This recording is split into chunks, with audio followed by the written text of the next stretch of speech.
what would politicians in India get by staging this?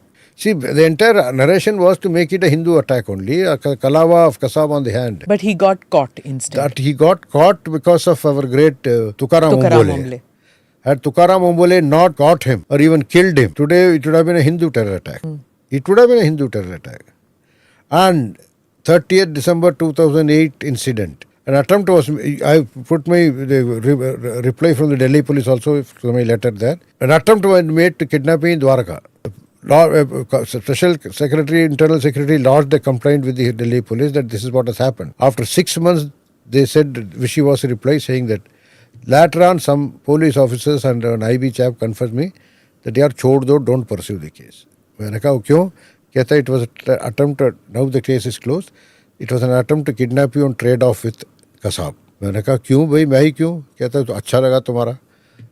Thereafter he said no, अब ये मत देखिए, अब ये देखिए कि उस दिन इंडियन मीडिया इंडस्ट्री का कोई बहुत बड़ी दिग्गज जो है 30th December 2008 को ઇસ્લામાબાદ में પ્રેઝન્ટ હતી. This is IB information to me. નમસ્કાર, હું છું વિક્રમ વકીલ અને તમે જોઈ રહ્યા છો હોટલાઇન ન્યૂઝ.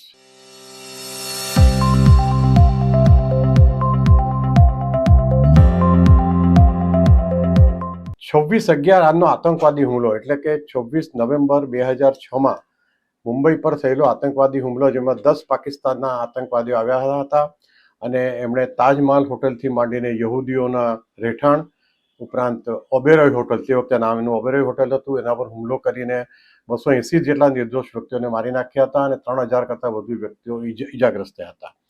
એ વખતે આંચકાજનક રીતે કોંગ્રેસના નેતા દિગ્વિજયસિંહે એવું નિવેદન કર્યું હતું કે આ હુમલા પાછળ RSSનો હાથ છે, કારણ કે દરેક આતંકવાદીઓના હાથમાં કલવા બાંધવામાં આવ્યા હતા, એટલે આપણે રક્ષા પોટલી જેને કહીએ છીએ એ બાંધવામાં આવી હતી, એટલે હિન્દુઓ હતા. અને એક ઉર્દુ અખબારના તંત્રીએ અને દિગ્વિજયસિંહે મળીને એક પુસ્તક લખ્યું હતું, જેમાં એમ કહેવામાં આવ્યું હતું કે આ આતંકવાદી હુમલો RSSનું કાવતરું હતો. આટલા મોટા કાવતરા થયા ત્યાર પછી તત્કાલીન એટલે કે જ્યારે હુમલો થયો ત્યારે ગૃહ ખાતામાં અંડર સેક્રેટરી તરીકે હતા RVS મણી. RVS મણીએ એક પુસ્તક લખ્યું, the myth of Hindu terror. આની અંદર એમણે ઘણી બધી વાતો લખી હતી. હવે મણી સાહેબે હમણાં એક ANI ન્યૂઝ એજન્સીના સ્મિતા પ્રકાશને ઇન્ટરવ્યૂ આપ્યો છે અને એમાં કેટલી બધી સ્ફોટક વાતો કહી છે. એમણે નજરે જોયું છે, એમણે અનુભવ્યું છે, એ પોતે ત્યારે હોમ ડિપાર્ટમેન્ટમાં અંડર સેક્રેટરી હતા. એમણે કહ્યું છે કે આ આખું કાવતરું ઇન્ડિયન નેશનલ કોંગ્રેસ એટલે આપણી દેશની કોંગ્રેસ અને પાકિસ્તાની જાસૂસી સંસ્થા ISI ભેગા મળીને મિલીભગતમાં ફિક્સિંગ કરીને ગોઠવવામાં આવ્યું હતું કે જેથી હિન્દુઓ બદનામ થાય. અને આ હિન્દુઓ બદનામ થાય એટલા માટે જ આ લોકોને હાથમાં દોરા બાંધવામાં આવ્યા હતા, ધાર્મિક દોરા બાંધવામાં આવ્યા હતા આતંકવાદીઓએ. જો એ વખતે બહાદુર પોલીસ કોન્સ્ટેબલ તુકારામ કામલે અજમલ કસાબને જીવતો નહીં પકડ્યો હોતે તો આજે પણ કદાચ એવું જ ધુપ્પલ ચાલતે કે આ તો હિન્દુઓએ આતંકવાદી હુમલો કરાવ્યો હતો. આ કેટલી બેશરમ વાત છે. અને UPA સરકારના કેટલાક વ્યક્તિઓ કેટલી હદે એન્ટી નેશનલ હતી એ આનાથી પુરવાર થાય છે. આખો ઇન્ટરવ્યુ અમારા સાથી પત્રકાર મિત્ર જગદીશ મહેતાએ પણ સાંભળ્યો અને આજે આપણી સાથે આ બાબતે વધુ ચર્ચા કરવા માટે જોડાયા છે જાણીતા પત્રકાર જગદીશભાઈ મહેતા. જગદીશભાઈ, આપનું ખૂબ સ્વાગત છે હોટલાઇન ન્યૂઝમાં. જી નમસ્કાર. જગદીશભાઈ, તમે પણ જે ઇન્ટરવ્યુ જોયો અને સાંભળ્યો અને મેં પણ જોયો અને સાંભળ્યો, આંચકો લાગી જાય એકદમ કે આટલી હદે આ લોકો જે હિન્દુઓને બદનામ કરવા માટે, સાહેબે એમ પણ કીધું છે મણી સાહેબે કે ઈશરત જહાં જે એનું એન્કાઉન્ટર થયું હતું ગુજરાતમાં, એ ખરેખર તો નરેન્દ્ર મોદી અમિત શાહની હત્યા કરવા આવી હતી અને એના એન્કાઉન્ટર પર ઘણા બધા સેક્યુલર લેફ્ટ લિબરલ લોબી કાગા રોડ મચાવી મૂકી હતી. જગદીશભાઈ, પહેલી વાત તો આપણે આજે 26/11 ના હુમલા બાબતે કહો કઈ. આ જે RVS મણી સાહેબ છે, રાધા કૃષ્ણન વેંકટ સુબ્રમણ્યમ મણી એનું નામ. જી. એણે એશિયન ન્યૂઝ ઇન્ટરનેશનલ એટલે કે ANI એના જે એડિટર ઇન ચીફ છે સ્મિતાબેન પ્રકાશ, એની સાથેના લગભગ 2 કલાક જેવા લાંબા પોડકાસ્ટમાં ભયંકર ખુલાસા કર્યા. એ તમિળ બ્રાહ્મણ, પોતે તમિળ બ્રાહ્મણ છે અને 2026માં હમણાં એને પદ્મશ્રીથી નવાજવામાં આવ્યા છે. અને એ સેન્ટ્રલ સેક્રેટરીએટ સર્વિસ એટલે CSS કેડરના ક્લાસ 1 અધિકારી હતા અને ગૃહ મંત્રાલયમાં 2006 થી 2010 સુધી એની પાસે બહુ જ અત્યંત સંવેદનશીલ એવો પોર્ટફોલિયો હતો ઇન્ટરનલ સિક્યુરિટીનો, આંતરિક સુરક્ષાનો. એટલે દેશમાં કેટલાક આતંકવાદી જે હુમલા થાય છે, પછી આઈબી થી માંડીને રોના કઈ ઇનપુટ શું આવે છે, અને એમાંય પાછું અદાલતમાં જવું હોય સરકાર વતીથી તો ડ્રાફ્ટ શું કરવો, આ બધી જ જવાબદારી જે છે એ આરવીએસ મણી સાહેબની હતી. એટલે આ મેં પૂર્વ ભૂમિકા એટલા માટે બાંધી કે આની વાતને હળવાશથી લેવી ના જોઈએ. કારણ કે આ કોઈ આરએસએસ કે કોઈ ભાજપ કે એવી વ્યક્તિ નથી. આ સિનિયર મોસ્ટ એવા અધિકારી હતા જેણે દેશની આંતરિક સુરક્ષાની સંવેદનશીલ બાબતોમાં વર્ષો સુધી સનદી અધિકારી તરીકે સેવા આપી છે. હવે એણે જે ઇશરત જહાં કેસથી માંડીને 26/11 સુધીની વાત આપે બિલકુલ વાત સાચી કરી કે મણી સાહેબનું કહેવાનું એમ છે કે કારણ કે જે અજમલ કસાબ સહિતના લોકો આવ્યા હતા એને બુદ્ધિપૂર્વક એના હાથમાં, મેં મારા હાથમાં તમને જે દોરા ધાગા દેખાય છે એમ અજમલ કસાબના હાથમાં પણ દોરા ધાગા બાંધવામાં આવ્યા હતા, જે આપણે હિન્દુ લોકો સામાન્ય રીતે બાંધે છે. એટલે કસાબના કાંડા ઉપર પણ લાલ દોરી હતી. એટલું જ નહીં, એની બધા જે તથાકથિત આતંકવાદીઓ હતા એની પાસે પોતાના નકલી કાર્ડ હતા જેમાં હિન્દુના નામ હતા. એટલે અજમલ કસાબ હોય તો શક્ય છે કે અમરસિંહભાઈ કામળિયા એવું નામે હોય, એમ મારું કહેવાનું છે, હિન્દુ નામ ટૂંકમાં.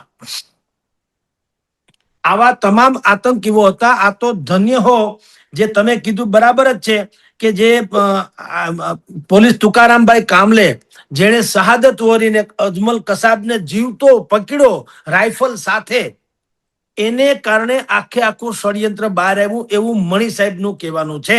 અન્યથા જે કોઈ પરિસ્થિતિનું નિર્માણ થયું હતું એમાં માની લો કે બધા જ માર્યા ગયા હો તો આતંકવાદી, તો કઈ મળદા તો બોલે નહીં, તો એવું ફેબ્રિકેટેડ કહેવામાં આવ્યું હોત કે આ કોઈ હિન્દુ આતંકવાદીઓએ દેશમાં અરાજકતા પ્રવર્તવા માટે થઈને આવો ખેલ નાખ્યો. હવે આ ભયંકર સનસનીખેજ ખુલાસો જે છે એ મણી સાહેબે કર્યો છે.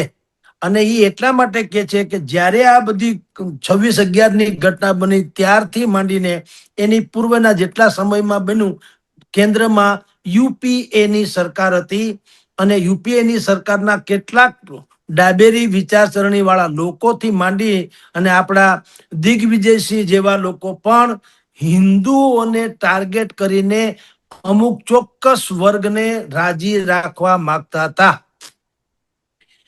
આ મણી સાહેબે એમ પણ ખુલાસો કર્યો કે દિગ્વિજયસિંહે મને સ્પેસિફાય કહેવામાં આવ્યું હતું કે માલેગાંવ બ્લાસ્ટ જે 2006 થી 2008માં જેની આપણે બહુ ચર્ચા દેશભરમાં થઈ હતી, એ માલેગાંવ સમજોતા એક્સપ્રેસ સહિતના જગ્યાએ જે બ્લાસ્ટ થયા હતા એ બ્લાસ્ટમાં આરોપી જેના બતાવવામાં આવ્યા હતા ચોપડા ઉપર, એ બધા જ હિન્દુ હતા.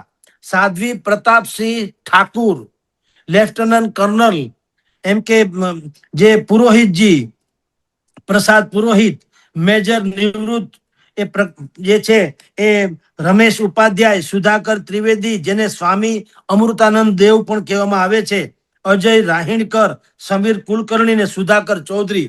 હવે આ બધા હિન્દુ નામ હતા. એટલે મણી સાહેબનું એવું કહેવાનું છે કે દિગ્વિજયસિંહે એને એમ કીધેલું કે તમે હિન્દુ ટેરરિઝમ ચાલી રહ્યું છે, આરએસએસ બ્રાન્ડ સંઘ, આરએસએસ એટલે રાષ્ટ્રીય સ્વયંસેવક સંઘ, એ નામે હિન્દુ ટેરરિઝમ ફૂલી ફાલી રહ્યું છે એવું તમે બતાવો. પણ ભાઈ જે છે મણી સાહેબ એમાં માયના નહીં. એને કીધું કે હું આવું ખોટું, મને મારી પાસે એવા કોઈ ઇનપુટ્સ નથી કે હિન્દુઓ કોઈ ટેરરિઝમ ઉપર ઉતરી આવે, એટલે હું એને ફેબ્રિકેટેડ આવા તમે જે કહો છો એવો હું કેસ કરીશ નહીં. આવા અનેકો એને ખુલાસા કર્યા. તમે જે કીધું 2009 ઓગસ્ટમાં ઇશરત જહાં કેસ, જે 15મી જૂન 2004 બનેલો અમદાવાદમાં, ઇશરત જહાં જે 5-6 આતંકવાદીઓ હતા લશ્કરે તોયબા અને જૈશે મોહમ્મદ સાથે સંકળાયેલા હતા, એ પછી અદાલતમાં ચુકાદો નક્કી થયું કે આ લોકો આતંકવાદી તો હતા, કમસે કમ નતા, એ સાબિત થઈ શકે એવું નહોતું. તો એ લોકોને જ્યારે લશ્કરે તૈબાના આતંકવાદી તરીકે આપણે અહીંયા શૂટ કર્યા હતા, અને જે લોકોએ શૂટ કર્યા ત્યાર પછી એનામાં પણ તમે જુઓ કેવું હતું. પેલામાં 2009 ઓગસ્ટમાં જ્યારે કોર્ટમાં સોગંદનામું રજૂ કર્યું ત્યારે એને લશ્કરે તૈબાના આતંકવાદીઓ છે એવું સોગંદનામું કેન્દ્ર સરકાર તરફથી થયું હતું. પણ એક જ મહિનામાં સરકાર તરફથી એવું પ્રેશર, યુપીએની ગવર્મેન્ટ હતી, એનું મણી સાહેબના કહેવા પ્રમાણે એની ઉપર એટલું પ્રેશર કરવામાં આવ્યું કે ઓગસ્ટ 2009 સોગંદનામું સપ્ટેમ્બર 2009 એટલે એક જ મહિનામાં આખું બદલી નાખવાનું કહેવામાં આવ્યું. અને તત્કાલીન એમ કીધું કે ગમે એમ કરીને તમે આ બદલી કાઢો, કારણ કે આ લોકોનો ઈરાદો, એટલે કે જે સરકારી પ્રેશર કરનારા હતા, એનો ઈરાદો શું હતો? અમિત શાહ અને નરેન્દ્ર મોદી, જે તે સમયના ગૃહમંત્રી અને ચીફ મિનિસ્ટર, એને ભયંકર રીતે બદનામ કરવાનો. હવે મણી સાહેબ એ માયના નહીં.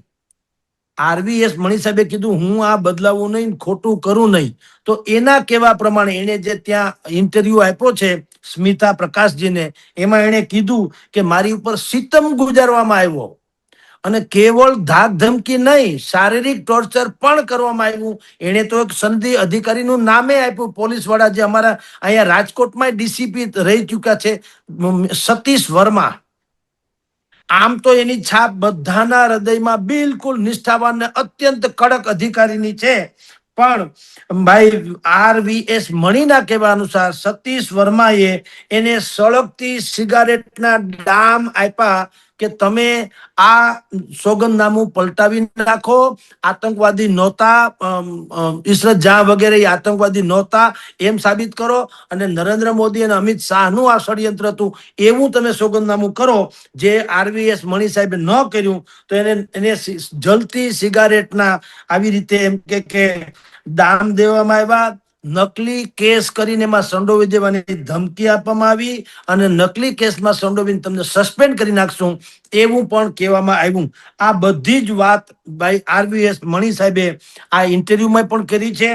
અને the myth of Hindu terror જે આપે કીધું 2008 પછી, એમ કે કેન્દ્રની યુપીએ સરકારમાં એક ચોક્કસ પ્રકારની માનસિકતા હતી કે ગમે તેમ કરી અને હિન્દુ જે છે એ ધર્મ બદનામ થાય, અને એ પણ ટેરર મોડ્યુલમાં માનવા માંડ્યો છે એવું સાબિત કરવાનું અમારી પર કહેવામાં આવ્યું હતું. જી સર.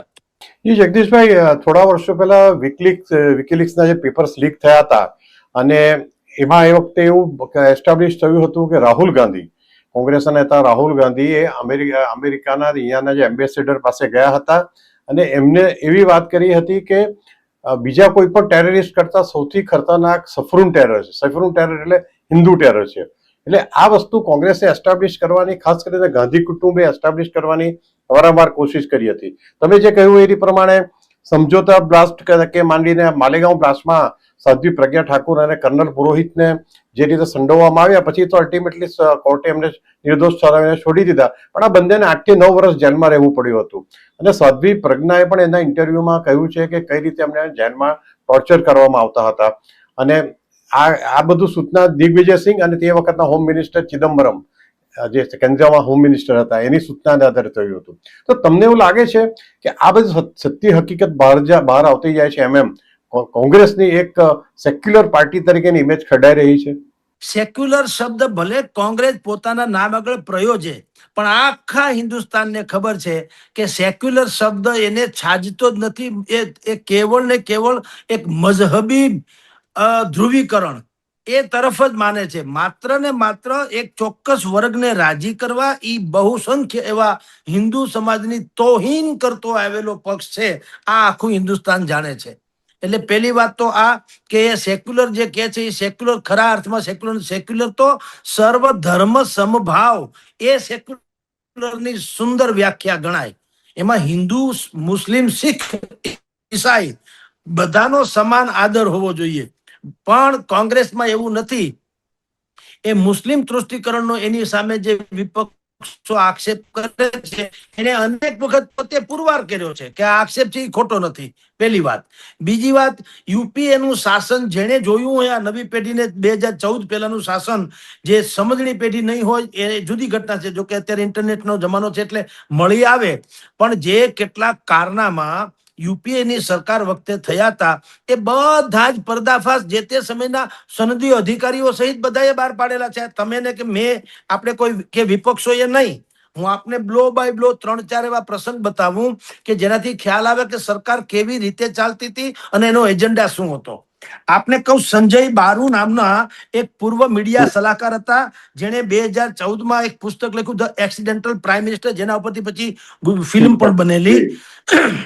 એમાં એણે સ્પષ્ટપણે લખ્યું કે ડોક્ટર મનમોહનસિંહ પાસે કોઈ સત્તા નહોતી, સોનિયા ગાંધીજી પાસે હતી, પીએમઓ ની બધી ફાઇલો બદલાઈ જતી હતી. અને આ પુસ્તક જયારે બજારમાં આવ્યું ને તહેલકો મચી ગયો. અને આપણે બધા જાણીએ છીએ 2014 પછી દેશની રાજનીતિ અને દિલ્હીની સત્તા, આ બેયમાં ટ્રીમન્ડસ ફેરફાર આવ્યો. આની પહેલા ઈસરોના પૂર્વ ચીફ જી માધવન નાયર, એણે પણ એક પુસ્તક લખેલું બ્રેકિંગ બાઉન્ડરીઝ નામનું, બ્રેકિંગ બાઉન્ડરીઝ. એમાં એને ઘટસ્ફોટ કર્યો. 2017માં પુસ્તક આવેલું કે યુપીએ સરકાર વખતે એન્ડ્રીટેક્સ ને દેવાસ ડીલ જે થયેલી અને સ્પેક્ટર કૌભાંડ જે થયેલું, સ્પેક્ટર આપણે બધું જાણીએ છીએ, સ્પેક્ટર કૌભાંડ તો બહુ ચર્ચા ને ચગડોળો થયેલું છે. એટલે આ બેનો પર્દાફાશ જેને કરેલો, ઈ જી માધવન જે છે, એને કીધું કે અમને બધાને ત્યાં પીએમઓ થી માંડીને કેન્દ્ર સરકારના કેટલાક નેતાઓને બચાવવા માટે થઈને મને, એટલે કે જી માધવનને અને કેટલાક ઈસરોના વિજ્ઞાનીઓને બલીના બકરા બનાવવામાં આવ્યા, એવો આક્ષેપ એણે સનસનીખેજ રીતે પોતાના પુસ્તક ધ બ્રેકિંગ બાઉન્ડરીઝમાં મૂક્યો. ત્યાર પછી એક બીજું કહું, 1992 પણ તમને કહું કે માધવન નામના જે હર્ષદ મહેતા, 1992માં હર્ષદ મહેતાનું કૌભાંડ, શેર કૌભાંડ બહુ પ્રખ્યાત છે, જગજાહેર કુખ્યાત છે, પ્રખ્યાત તો છોડો, એના તપાસ કરનારા જે સીબીઆઈ ના જોઈન્ટ ડિરેક્ટર હતા કે માધવન, એને કીધું પોતે એક લેટર લખીને કે કેટલાક મંત્રીઓ અને સીબીઆઈ ના જ કેટલાક અધિકારીઓ, આ બંનેએ મને પ્રેશર કરીને આપણા મંત્રીઓ ને કેટલાક ટોચના સનદી અધિકારીના વિદેશી બેંકમાં જે લેવડ દેવડ છે ઈ કનેક્શન તપાસવાની અટકાવવામાં મને ના પાડવામાં આવી અને કીધું તમે આમાં ચૂપ રહો. અને એક વિનોદ રાય કરીને 2014માં જેણે પુસ્તક બહાર પાડ્યું, નોટ જસ્ટ એન એકાઉન્ટન્ટ, એવું એક પુસ્તક 2014માં બહાર પાડ્યું વિનોદ રાય. એ શું હતા? કેગના વડા હતા, કંટ્રોલર એન્ડ ઓડિટર જનરલ જે કહેવાય છે કેગ, એના વડા હતા, જેને 2G સ્પેક્ટ્રમ થી માંડીને કોલગેટ એટલે કે કોલસા કાંડ પણ યુપીએ સરકાર વખતે નો પર્દાફાશ કરેલો. હવે આ બધા જ લોકોએ જે કઈ કૌભાંડના પર્દાફાશ કર્યા, ત્યારે આપણે બધા જ જાણીએ છીએ મોટા ભાગે યુપીએ ની કે કોંગ્રેસની સરકાર હતી. એકમાત્ર સરકાર વાજપેયીની સરકાર વખતે એક ભાઈએ બધા કૌભાંડ ખોલેલા અને એને કીધું તું કે સેવો પ્રોબ્લેમ. અને પછી એનો તો બહુ ખરાબ, સત્યેન્દ્ર દુબે, આપ જાણતા, સત્યેન્દ્ર દુબે, જેને 2002 અને 3માં national highway authority of India, એટલે આપણે હાઈવે રોડ જે બનાવતા હોય ને એના જે કૌભાંડ છે, એમાં બિહારમાં બહુ મોટું કૌભાંડ ચાલતું હતું. ગોલ્ડન કોરિડોર છે, વાજપેયીજીનો બિલકુલ ડ્રીમ પ્રોજેક્ટ હતો ગોલ્ડન કોરિડોરનો. તો એમાં બિહારમાં કેટલું કૌભાંડ ચાલે છે એ બધું જ આખા દસ્તાવેજી પુરાવા સાથે સત્યેન્દ્ર દુબે, જે 30 જ વર્ષની ઉંમર હતી, એને પીએમઓ માં મોકલી જે તે સમયે. તો કલ્પના કરો સાહેબ કે એ પીએમઓ માંથી અત્યારે જેમ પેપર લીક થાય એમ તે દિવસે પીએમઓ માંથી ફાઇલ લીક થઈ ગઈ અને ખબર પડી ગઈ કે સત્યેન્દ્ર દુબે આ બધી અહીંયા પીએમઓ માં ફરિયાદ કરી છે. પછી શું થયું? 12મી નવેમ્બર 2003માં એક આવી જ જગ્યાએ બિહારના ગયામાં એ તપાસ કરતા હતા અને ચાલતા હતા. ઇન બિટવીન ત્યાંના કોઈ માફિયા લોકો આવીને એને ગોળી મારીને ઠાર મારી નાખવામાં આવ્યા. એટલે આ વાજપેયીજીની સરકાર વખતનો એક કિસ્સાને બાદ કરો તો બાકીના મેં જે તમને બધા કિસ્સા ભાઈ સંજય બારુ, જી માધવન નાયક, કે માધવન, કે વિનોદ રાય વગેરે એ જે પુસ્તક અથવા તો લેટર બોમ્બ બધા ફોડ્યા એ યુપીએ સરકાર વખતના તથાકથિતના જે બધા જ કૌભાંડોના પર્દાફાશ કર્યા છે. અને આ જે આરબીએસ મણી છે એનો પર્દાફાશ પણ એ યુપીએ સરકાર વખતની જ વાત છે. એટલે આખી સરકાર કેવી ધુપ્પલ અથવા તો ભ્રષ્ટ નીતિ રીતિથી ચાલતી હતી અને એનો એજન્ડા દિગ્વિજયસિંહ જેવા તથાકથિત રણનીતિકારો જે તે સમયે હિન્દુ ટેરર તરીકે પણ જ્યાં એમ કે આને બરાબર ઉજાગર કરો એવી સેન્સમાં કે આ ભાગરૂપે એક ષડયંત્રના ભાગરૂપે કે તમે હિન્દુઓને આરએસએસ અને સંઘના એટલે આરએસએસ અને સંઘ બે એક જ છે રાષ્ટ્રીય સેવક સંઘના લોકોને તમે કટ્ટરવાદી અને ટેરર ત્રાસવાદી એટલે ભગવા એને લાગે ભગવા એને કલર આપ્યો તો ખબર છે ભગવા ટેરર શબ્દ પણ આપેલો. હા, એટલે આવી બધી જે તે સમયે આ બધા ષડયંત્રો ચાલતા જે આરએસ મણીએ અત્યારે ખુલાસો કર્યો. જી જગદીશભાઈ, અને આરએસ મણીએ હમણાં ખુલાસો કર્યો એના એકાદ મહિના પહેલા ભૂતપૂર્વ ગૃહમંત્રી કેન્દ્રીય ગૃહમંત્રી સુશીલ કુમાર શિંદે જે યુપીએ સરકાર વખતે કેન્દ્રમાં ગૃહમંત્રી તરીકે હતા. હવે આ સુશીલ કુમાર શિંદે જેને જ્યારે સવાલ પૂછવામાં આવ્યો કે તમને લાગે છે કે તમે સેફ્રુન ટેરરની થિયરી ઊભી કરીને અથવા તો ભગવા ટેરરની થિયરી ઊભી કરીને ભૂલ કરી હતી? તો એમણે હા પાડી અને એમ કહ્યું કે અમારે એ શબ્દનો ઉપયોગ નહોતો કરવો જોઈતો. એટલે આ ઇનડાયરેક્ટ કબૂલાત જ થઈ ગઈ કે કોંગ્રેસ શાસનમાં કે યુપીએ શાસન વખતે કેટલાક લોકોને ટાર્ગેટ કરવા માટે અને જે રીતે કટોકટી સમયમાં ઇન્દિરા ગાંધી અમુક લોકોને જેલમાં નાખી દીધા હતા એ રીતે આ ખોટી થિયરીનો ઉપયોગ કરીને જેમ કે સ્વાધ્વી પ્રજ્ઞા અને કે કંડલ પુરોહિતને જે રીતે વર્ષો સુધી જેલમાં રહેવું પડ્યું એ રીતે બીજા કેટલાક વ્યક્તિઓ પણ એમના ટાર્ગેટ પર હતા એવું લાગી રહ્યું છે. જગદીશભાઈ, જે સનદી અધિકારીઓ પાસે આવા અત્યંત સંવેદનશીલ મુદ્દા આવતા હોય છે ઈ પોતાના ફરજ કાળ દરમિયાન કાંઈ કરી શકતા નથી. એને બે ત્રણ વસ્તુ નડે. સર્વિસ જે સિવિલ સર્વિસ કન્ડક્ટ રૂલ્સ જે હોય છે 1960-70 બનેલો એ રૂલ્સ કે ભાઈ તમે ગોપનીય બાબતો ક્યાંય ડિક્લેર કરી શકો નહીં. અને જેને ઓફિસ એક્ટ જે કહેવાય છે ઓફિશિયલ સિક્રેટ એક્ટ OCA. હવે આ બધા જે કહેવાતા જે નિયમો છે કે તમે અમુક વસ્તુ મંત્રીથી ઉપર જઈને કાંઈ કહી શકો નહીં. એને કારણે જે તે સમયે આખા દેશને જે પણ સહન કરવું પડે દેશ કે દેશવાસીઓને સહન કરવું પડે એ કરવું પડે જ છે. પછી જ્યારે તેઓ શ્રી નિવૃત્ત થાય જે તે અધિકારી નિવૃત્ત થયા પછી યા તો એ પોડકાસ્ટમાં બધી વાત કરે, ઇન્ટરવ્યુમાં વાત કરે, લેટર બોમ્બ ફોડે યા પુસ્તક બોમ્બ બુક બોમ્બ ફોડે. પણ પછી શું થાય કે જબ આપણે કહીએ ને કે એક આईना था सो टूट गया अब खुद से अगर शर्मावो तो क्या जब देखने वाला कोई नहीं जल जावो तो क्या बुझ जावो तो क्या. જે બનવા કાળે તો બધું જ બની ગયું. આપે બિલકુલ સાચું કીધું છે કે સાધ્વી પ્રજ્ઞાસિંહ ઠાકુર, લેફ્ટનન્ટ કર્નલ તમે જે કહો છો પ્રસાદ પુરોહિત, મેજર નિવૃત્ત રમેશ ઉપાધ્યાય, સુધાકર ત્રિવેદી જેને સ્વામી અમૃતાનંદ દેવ કે છે, અજય રોહિણકર, સમીર કુલકર્ણી ને સુધાકર ચૌધરી, આ બધા જ લોકોએ વર્ષો સુધી જેલવાસ અને ટોર્ચરિંગ બે ભોગવું અને પોતપોતાની પ્રતિષ્ઠા તો દાવમાં મુકાણી એ તો છે જ પાછી. હવે આ બધું જ સહન કર્યા પછી હવે માની લ્યો કે હવે જ્યારે એ એના જીવનના અંતિમ પડાવ ઉપર હોય છે ત્યારે કદાચિત આખા સમાજને ખબર પડે કે ફલાણાભાઈ નિર્દોષ હતા તો એ તો મરણોત્તર સન્માન જેવું થયું. એનું શું આવે? એની પોતાની કેરિયર થી માંડીને બધું તમે વિચાર કરો સાહેબ. હું તમને કહું DG Vanjara, NK Amin, PP Pandey, GA Sindhal, તરુણ બારોટ અને અનાજુ ચૌધરી આ લોકોએ 2004 ઇશરત જહાં કેસમાં જ્યારે કે ઇનપુટ્સના આધારે કે ભાઈ આતંકી હુમલો મોદી કે શાહ ઉપર થવાનો છે એવા ઇન્ટેલિજન્ટ ઇનપુટ્સના આધારે એણે પ્રોટેક્શનના ભાગરૂપે કાર્યવાહી કરી ફરજના ભાગરૂપે તો પણ એને હિન્દુ આતંકવાદી ગણાવવા અથવા તો એક ષડયંત્રનો ભાગ ગણાવવો, સાજિશ ગણાવવામાં આવી વર્ષો સુધી અને એની કેરિયરે ગઈ. જે ટોપ મોસ્ટ પોલીસની કેડર ઉપર હતા, એમાંથી તથાકથિત રીતે સસ્પેન્ડ થયા, ડિસમિસ થયા કે જે ગણો તે, અને વર્ષો સુધી જેલવાસ ભોગવ્યો, પ્રતિષ્ઠા ખતમ થઈ ગઈ, અને હવે ઈ જ્યારે નિવૃત્ત થઈને બહાર આવ્યા અથવા તો એને નિર્દોષ સાબિત કરવામાં આવ્યા, તો પછી શું થયું? હવે એ તો એના જીવનના ઉત્તરાર્ધમાં છે. એટલે આ પ્રકારની જે તમે જે વાત કરી સર, એ બિલકુલ સાચી છે કે રાજકીય કાવા દાવા એક માઇન્ડસેટ કરવા માટે થઈને એક ચોક્કસ વર્ગની સહાનુભૂતિ મેળવવા ગમે તે રીતે લાકડે માકડું, આપણી ભાષામાં કહીએ તો લાકડે માકડું ફિટ કરીને હિન્દુ ટેરરિઝમ એની એક આખી મિથ આખી ઊભી કરવાની પદ્ધતિ જે છે એના અનેકો દાખલા આપણી નજર સમક્ષ અત્યારે આવી રહ્યા છે. પણ એ બધા જે હવે ખુલાસા થાય છે, એ મેં આપને કીધું તેમ કે જબ તબ પસ્તાએ ક્યા હોગા જબ ચીડિયા ચૂક ગઈ ખેત. જે થવાનું હતું એ તો બધું થઈ જ ગયું. જેના તથાકથિત રીતે પીડિતો છે એને તો એની બધી જ કેરિયર થી માંડીને પ્રતિષ્ઠા બધું દાવમાં લગાડીને ભસ્મીભૂત થવા દીધું.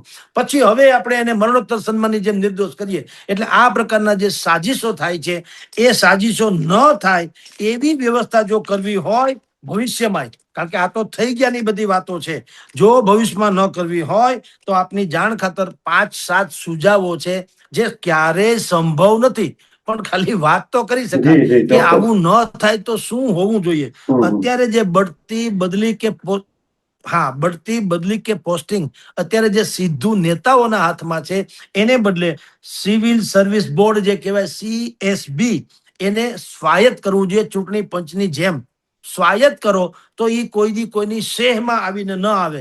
સુપ્રીમ કોર્ટ જેવી સુપ્રીમ કોર્ટે પણ CBI ને પિંજરામાં પુરાયેલા પોપટની ઉપમા આપી છે કે નહીં? એ એટલા માટે કે ઈ કે એમ કરે છે. સરકાર સત્તાધીશો જે કે એમ CBI હોય કે ED હોય, એ જેમ સરકારી સંસાધનોનો ઈચ્છા હોય એવું બધા કરતા હોય છે. એટલે સર્વિસ સિવિલ બોર્ડ જે કહેવાય છે એને સંપૂર્ણપણે જો સ્વાયત્તતા આપવામાં આવે તો આ હું એટલા માટે કહું છું કે આ જે છે ને RVS મણી સાહેબ, ઈ હોય, સંજય બારુ હોય, G માધવન નાયર હોય, કે માધવન હોય કે વિનોદ રાય હોય, આવા જે કેટલાક પછી જે પોતે જ સર્વિસ કરતા હોય ત્યારે પણ હોય તો નિષ્ઠાવાન, પણ એના હાથ બંધાયેલા હોય. જો સર્વિસ સિવિલ બોર્ડ સ્વાયત્ત રાખવામાં આવ્યું હોય, જેની ઉપર કોઈ પ્રધાનો કશું જ કઈ વેર વાળી ન શકે કે કોઈ માથે પ્રેશર ન કરી શકે, તો સંભવ છે કે આ દેશને બહુ મોટો ફાયદો થાય કે જે કેટલાક ષડયંત્રો જે રચાતા હોય છે એ રચાતા અટકે. પછી બીજું જે છે 2014માં એક એક્ટ બનાવવામાં આવ્યો હતો, વ્હીલર બ્લોઅર પ્રોટેક્શન એક્ટ.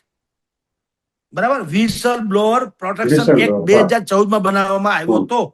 હવે એનો કડક અમલ થવો જોઈએ. જે આપણે ત્યાં કાયદો બની જાય છે પછી એનો અમલ નથી થતો. પછી CBI, ED, central vigilance committee CVC, આ બધું છે એને સ્વાયત્તતા આપવી પડે. જે સ્વતંત્ર બોડી કહેવાય છે પણ શું છે એ આપણે બધા જાણીએ છીએ.